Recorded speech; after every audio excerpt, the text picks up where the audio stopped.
tersindir sekali lagi oleh tajuk rencana hari ini. Aku dan juga kau rupanya golongan OKB. Golongan OKB? Apa itu istilah OKB? OKB. OKB itu orang kaya baru. Ya, orang kaya baru. Tak apa salah kita? Mereka bilang golongan kita ini mencari kekayaan dengan cara yang singkat. Dan jika ada uang dipakai untuk konsumen, bukan untuk bangunan-bangunan atau pabrik-pabrik produktif. Ya, kenapa kau jadi susah karena sindiran itu? Soalnya aku punya uang, tentu aku mau laba yang banyak. Dan aku ingin makmur sendiri. Apakah ini sesat, sayang? Barangkali, seperti yang aku baca di beberapa berita minggu. Apa kehidupan ini terlalu mencolok? Itulah yang sering kubilang padamu. Tapi, apa boleh buat? Kita sudah punya Lamborghini. Apakah ini salah, sayang? Ya, memang kita sudah punya Lamborghini. Tapi, menurut pendapatku, kau tak usah gelisah dengan kejadian itu. Pergilah bekerja. Jangan terlalu repot. Atau sebaliknya. Mulai sekarang, jangan terlalu tekun baca koran. Aku bahkan, kalau bisa, tidak bertemu dengan manusia. Aku merasa aneh. Sampai dalam mimpi pun, aku merasa diburu-buru. Semalam, aku bermimpi diborgol oleh polisi. Borgol. Mungkin makna mimpi itu kau akan selamat. Aku mulai sanksi. Apakah aku akan selamat atau tidak? Soalnya, aku sendiri yang takut. Seperti seseorang yang menuruni jurang. Dan aku tidak akan mungkin naik ke atas bukit itu lagi. Oleh sebab itu, aku pergi ke dokter jiwa itu. Dan telah kukatakan semuanya.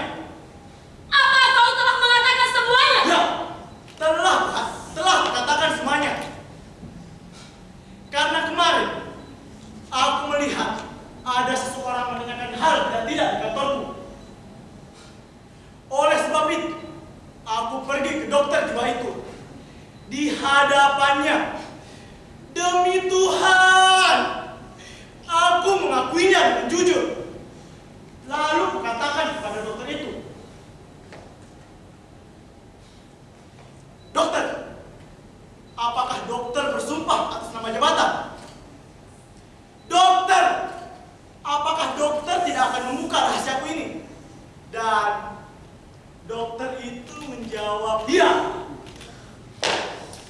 Lalu kutanya lagi, "Dokter, apakah dokter tidak akan membuka rahasiaku kepada polisi?" Dan kau tahu, sayang, apa yang dikatakan dokter itu? Katakan! Katakan! Dokter itu menjawab, "Iya."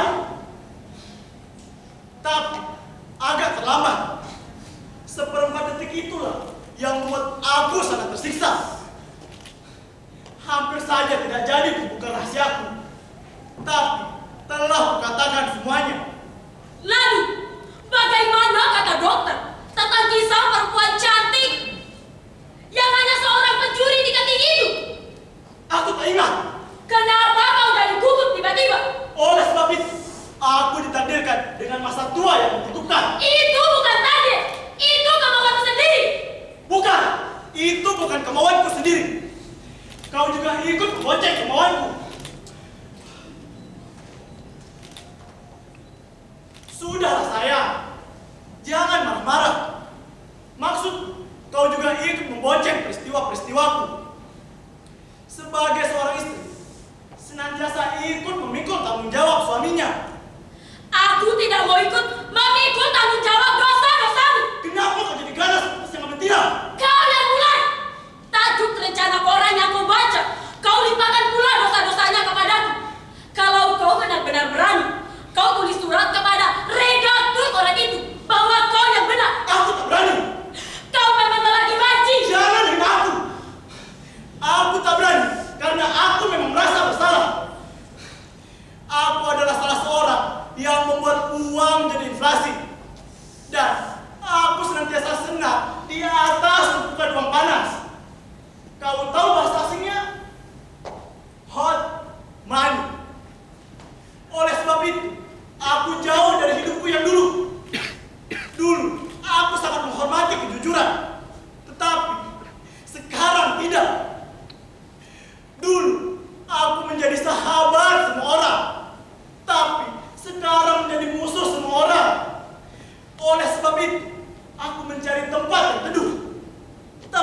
benar-benar mengerti perasaanku sedang runtuh. Ya, tempat yang teduh. Apa rumah ini tidak teduh? Hah? Kuulangi sekali lagi. Apa rumah ini tidak teduh? Kalau memang rumah ini tidak teduh dan aku tidak bisa mendinginkan jiwaku, carilah tempat lain yang teduh dan wanita lain yang lebih dingin seperti semangka. Bukan. Maksud tempat yang teduh itu di mana aku dapat menyebutkan dua. Dua. Aku mau tahu dulu siapa orangnya. Cantik. Bukan sayang. Maksudku tempat yang teduh itu kalau tidak di kuburan, ya penjara. Apa yang bisa kau lakukan di kuburan? Begitulah sepengetahuanku. Kira-kira aku akan gugup menjawab pertanyaan dari mereka.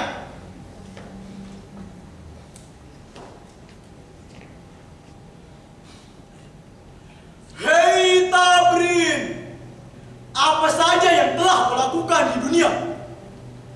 Hei Tabrin, berapa liter keringat rakyat yang telah kau peras? Hei Tabrin, berapa kilogram beras rakyat yang telah kau manipulasikan? Dan aku tak menjawabnya.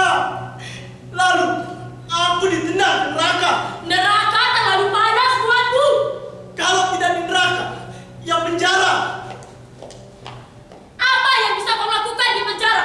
Kau tidak punya bakat untuk mengangkat pasir seperti dongeng yang kau hayalkan dahulu. Dan kau juga tak punya bakat untuk menyabit rumput. Di penjara, aku akan merenungi kesalahanku. Dan aku juga akan menuliskan sebuah buku tentang seorang kor sepertiku. Demi Tuhan, aku pusing sekali begini. Jangan aku tanyain tentang hal menakutkan itu lagi.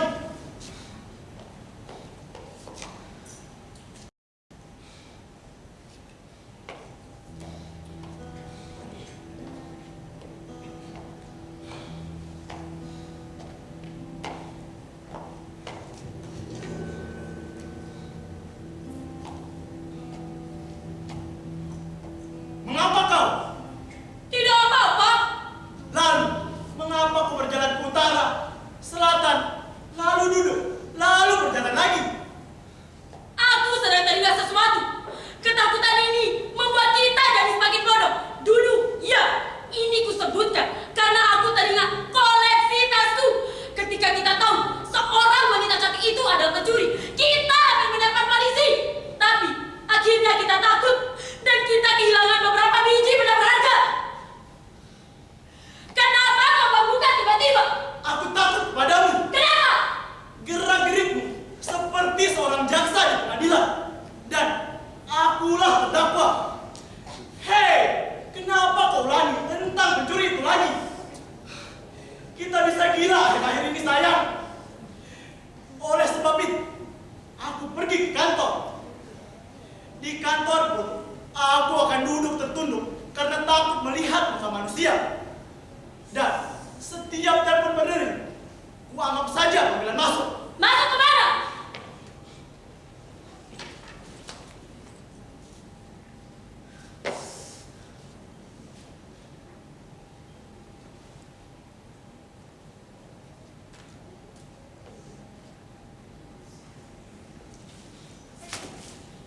Masuk ke mana? Penjara!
meja.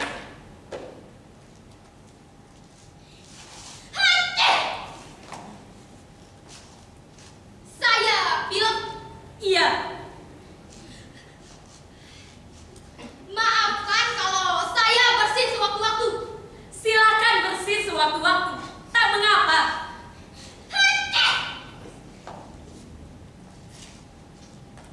Saya bilang ya, saya sudah tahu. Di mana Nyonya tinggal? Saya tinggal di Jalan Salemba Tengah. Nomor? Saya tidak sopan menanyakan nomor rumah. Sabina? Iya, Nak. Tolong buatkan Nyonya ini kopi susu. Oke, Nak. Ada keperluan apa rupanya? Saya akan merundingkan sesuatu. Tetapi setelah saya datang ke sini, saya agak lega. Mungkin saja Nyonya bisa dibawa berunding. Boleh saja, boleh saja. Sedangkan dengan Belanda pun kita akan berunding. Begini Nyonya, saya menderita penyakit pilek belakangan ini.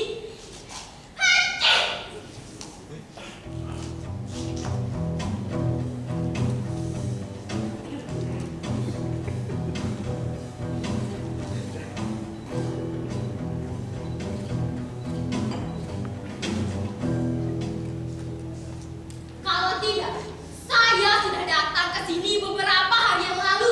Silakan minum.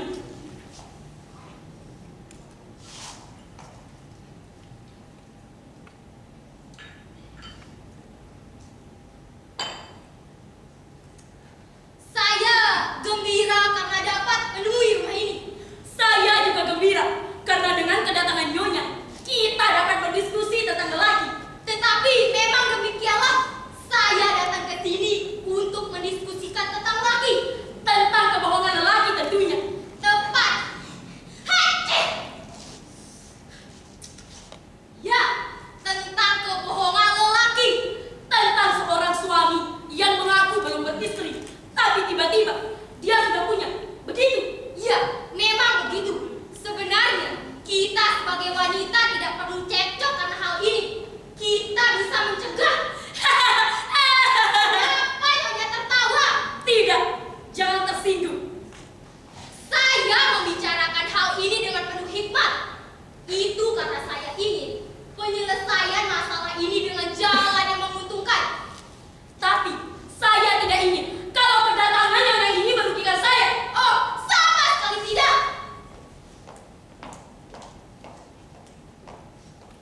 Sebab saya sudah punya pengalaman. Jangan marah, karena saya sudah punya pengalaman. Ketika ada tamu yang datang, lantas iri melihat koleksi tas saya. Koleksi tas? Iya, koleksi tas. Apakah Nyonya punya perasaan yang demikian pula? Saya juga punya high heels. Di rumah saya juga ada. Cuman hasilnya memang tak sebagus di sini. Oh, tentulah. Sayalah mesti bagus.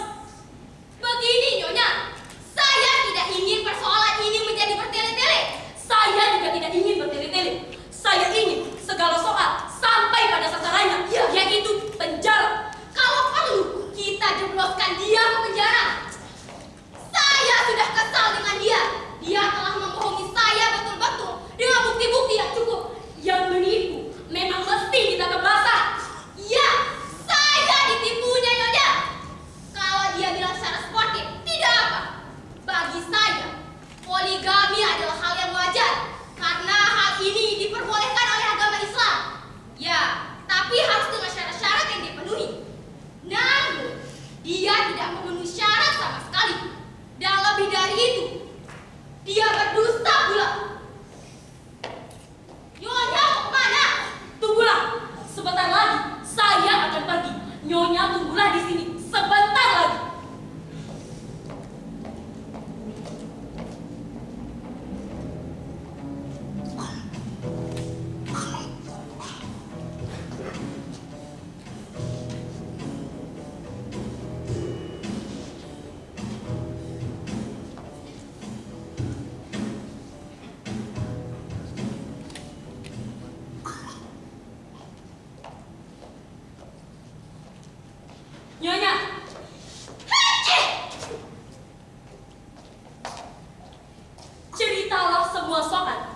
memulai pengalaman pribadi Nyonya dengan jujur. Nanti giliran saya yang akan bercerita. Baiklah. Hancur. Sofina, jangan sembunyi di balik pintu. Siapa yang bersembunyi di balik pintu? Pesuruh saya. Oh, orang seperti itu mudah sekali terkejut. Memang dia seperti itu. Pertama kali saya akan menceritakan nasib saya sebelum berjumpa dengan dia. Saya adalah perempuan yang taat beragama. Jadi, saya tidak begitu saja lekas tergoda apabila melihat seseorang yang menderita. Dan kalau perlu, saya akan menolong dia agar kembali menjadi manusia normal. Penyakit apa yang dideritanya? Paru-paru? Bukan. Tetapi jantungnya. Mungkin jiwanya lah yang sakit menurut tafsiran saya. Lalu, setelah Nyonya kasihan benar kepadanya, lalu Nyonya berusaha menjadi segumpal es yang bisa mendinginkan jiwanya. Ya, kira-kira begitulah perbandingannya. Lalu, apakah Nyonya berhasil menjadi segumpal es yang bisa menyembuhkan orang yang sakit jiwa itu? Maksud saya, orang yang jiwanya sakit itu. Mulanya berhasil. Tapi maaf, akhirnya saya tidak hanya menaruh simpati saja. Cinta. Ya, kira-kira begitulah. Apakah Nyonya berhasil mengawininya? Berhasil. Dengan sah. Di depan penghulu. Ya, dengan sah. Tapi maaf, Nyonya jangan tersinggung. Oh, sama sekali tidak. Mulanya, saya tidak tahu bahwa dia itu begitu pendusta. Saya juga tidak tahu segala harta benda yang dibelikannya itu adalah halal. Barulah belakangan ini saya tahu, karena dia telah berbuat sesuatu yang batil. Tetapi, itu tidak menyakiti hati saya. Yang menyakiti hati saya adalah dia telah membohongi saya. Katanya dia masih single. Kemudian saya mendapatkan foto di dompetnya. Dia mengaku itu masih saya maafkan. Kita sebagai wanita harus punya sifat menyelidik, iri hati. Dan saya tidak luput dari sifat-sifat itu. Saya juga punya perasaan cemburu. Dan perasaan yang demikianlah yang membuat saya datang ke sini. Lalu saya datang ke sini. Dan disinilah saya menemukan kebohongannya lagi. Katanya istri pertamanya cuma punya rumah kayu. Ternyata gedong. Katanya tak dibelikan tas. Ternyata punya koleksi tas. Katanya punya kursi rotan saja. Ternyata mebel yang mewah. Semua adalah dusta belaka. Siapa yang berdusta? Suami saya. Siapa suami Nyonya? Masa Nyonya tidak tahu? Saat saya bercerita tadi, saya pikir Nyonya sudah tahu. Katakan padaku, siapa suamimu? Maaf Nyonya, kau jangan menakut-nakuti saya. Saya adalah orang yang mudah sekali terkejut. Suami saya adalah suami Nyonya. Siapa namanya? Masa Nyonya tidak tahu? Dan namanya adalah Tabrin. Betul Tamrin. Iya betul. Bagaimana rupanya? Rupanya seperti orang kurang tidur. Iya betul. Sebentar lagi akan saya telepon si Tamrin itu. Telepon lah, saya juga punya nomor teleponnya. Sabina.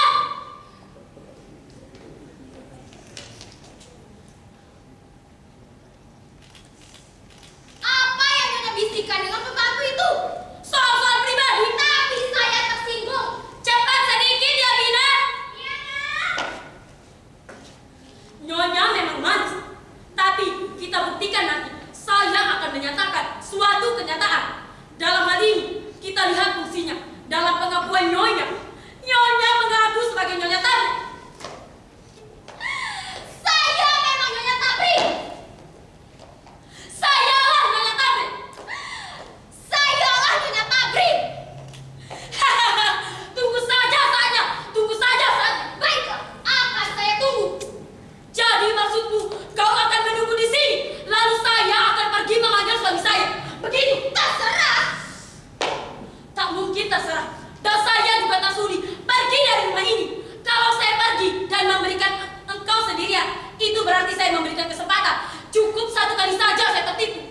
kedua kalinya. Saya sudah cukup kapok dan kapok. Kenapa Nyonya menjadi begitu bergelora? Saya memang punya penyakit. Darah tinggi barangkali. Diam kau! Tunggu sebentar lagi, pengadilan akan datang. Tidak apa. Dibawa ke pengadilan pun tidak apa. Pada prinsipnya, saya masih punya hak sebagai istri kedua. Dan saya menuntut hak itu. Oke, saya sudah tahu siasat licikmu dari tadi. Kau membuat darah saya bergelora. Ini memang emosi kau wanita. Tapi jangan kira saya yang impulsif ini bisa ditipu 2 kali. Kalau dulu saya ditipu karena saya mata gelap, lalu meninggalkan rumah ini, termasuk koleksi tas saya. Tapi sekarang sama dulu, saya tidak akan mata gelap begitu lagi. Apa maksudmu dengan kalimat-kalimat ajaibmu itu? Apa tidak jelas? Apa saya perlu membawakan mikrofon untuk menjelaskan kalimat-kalimat ini? Apa saya perlu menjelaskan kalau kau ini perampok zaman modern? Lucu Saja ini lucu. Kalau sebentar lagi diborgol oleh polisi. Panggil polisi kalau kau berani. Si Sopinah memang sedang membantu polisi, sekaligus memanggil suami saya. Mau tahu? Itulah yang saya bisikan dari tadi. Kira-kira sebentar lagi polisi akan datang. Nyonya, polisi datang. Rasakan!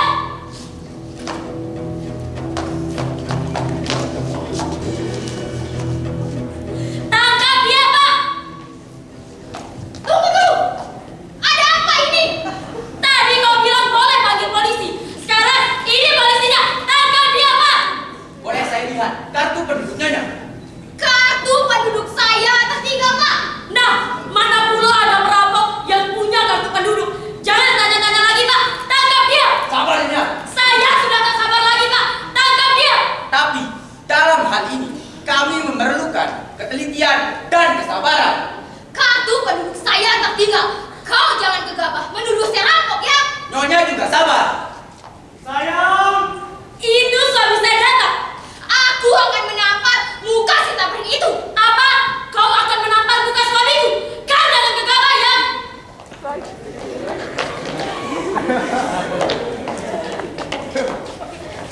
Ini suami saya. Ini juga suami saya. Katakan padaku, benarkah dia istrimu? Kau pembohong, penipu. Kau jangan hina suamiku. Kau yang pembohong. Kau datang ke sini dengan berpura-pura menjadi nyonya tablet. Tapi perampok bisa bolos. memang kita pernah ditipu seperti kejadian sekarang ini. Dia memang Tutup mulut tabring. Aku punya bukti-bukti yang sah bahwa aku adalah istrimu. Nyonya, apakah Nyonya punya keterangan lain sebagai bukti? Sebentar. Saya ada membawa surat nikah, Pak. Surat binatu ini juga bisa jadi bukti, Pak. Lihatlah, Pak Polisi, nama siapa yang tertulis. Nah, ini foto saya dan dia. Saya sudah berfoto beberapa hari yang lalu di Pasar Seni.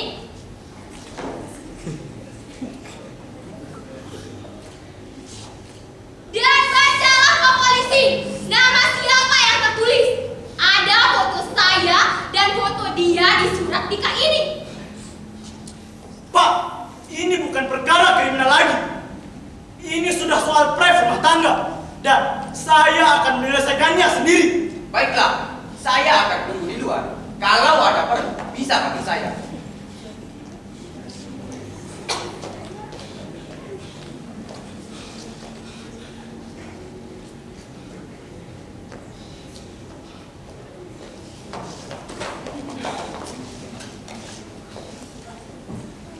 Kenapa kau datang ke sini dan bikin gara-gara? Jadi, memang benar dia istrimu.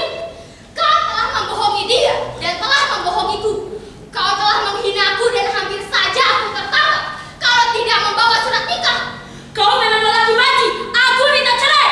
Baiklah, aku mengaku bahwa Samirah ini memang istriku.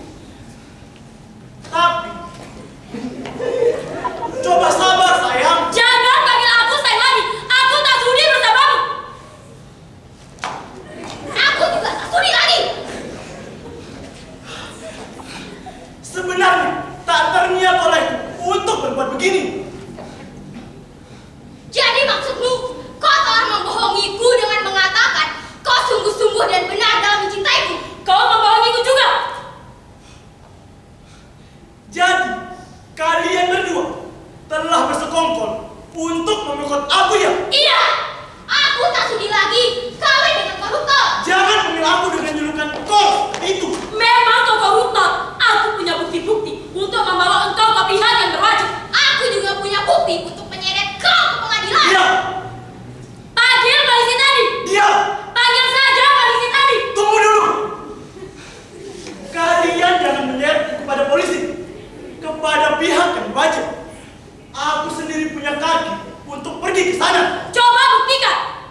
jiwaku tidak aman. Jiwaku seperti digigit semut-semut tajam.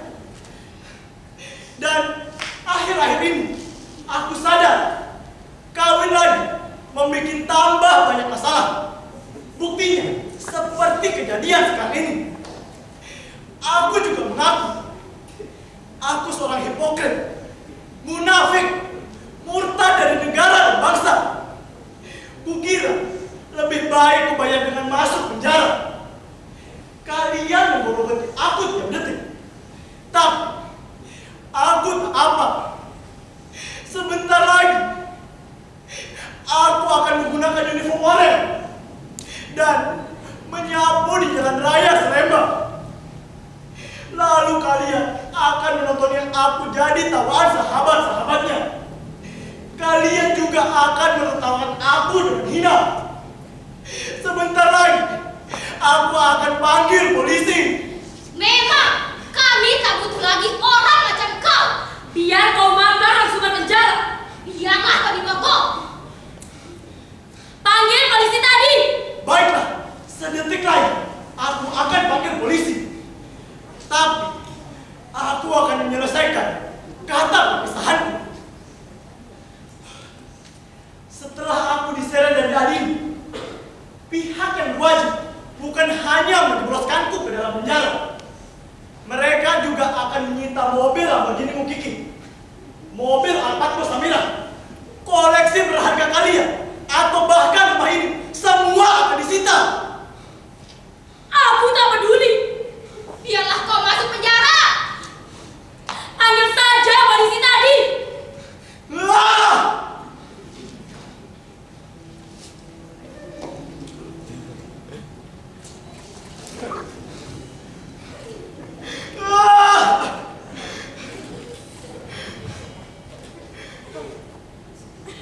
Pak Inspektur Polisi, tangkap saya, Pak. Saya tak berlagak jagoan untuk ditangkap seperti ini.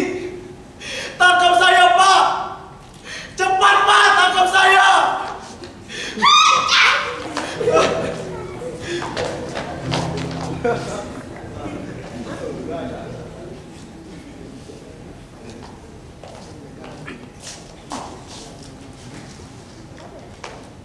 Biar dia rasakan bagaimana dia menjalankan nasibnya.